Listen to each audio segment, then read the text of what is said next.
Nuova stagione per il Benetton Rugby che dopo qualche settimana di vacanza torna ad allenarsi alla Ghirada con tante conferme ma anche parecchie novità, a partire dall'allenatore Callum McRae. In questa prima fase saranno assenti i giocatori impegnati nei tour con varie nazionali di cui fanno parte, oltre all'Italia anche Argentina, Samoa e Tonga. Regolarmente alla Ghirada invece Federico Ruzza, veterano dei Leoni e lasciato a riposo dal CT dell'Italia Quesada dalla tournée in Sudafrica. È molto emozionante. È bello ritrovare i compagni, è bello anche vedere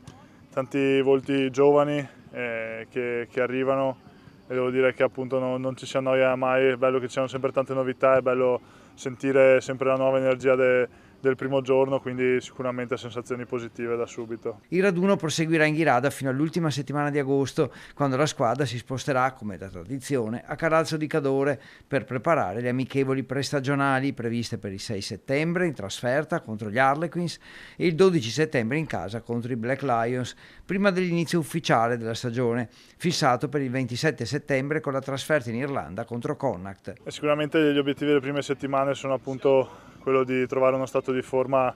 ottimale poi per quello che sarà il proseguo del pre-season, però sicuramente questo blocco è molto importante da quel punto di vista, però penso che comunque essendoci tante novità anche nello staff tecnico sarà molto importante per diciamo, mettere le basi anche dal punto di vista appunto tecnico di campo. Federico è uno dei leader, i giovani si appoggiano a lui per aiuti e consigli. Se sentono di poter affidarsi a me per dargli una mano, questa è una cosa che mi rende molto felice ed è sicuramente qualcosa che cerco di fare. Ci sono tanti ragazzi giovani che ho visto giocare nel campionato di Serie Elite, che ho visto anche crescere purtroppo perché ormai sono vecchio ed è molto bello averli qua. Per Ruzza è la nona stagione al Benetton, oltre a 2 precedenti alle Zebre, ma non si finisce mai di imparare e crescere. Potrei elencarti davvero 5-6 aspetti del mio gioco che sono da migliorare, non sarebbero gli unici comunque, quindi penso che anche avere un po' questa sensazione di essere un po' appunto sempre un po' incompleti mi dia tanta forza e tanta motivazione di tornare e cercare di migliorarmi sempre.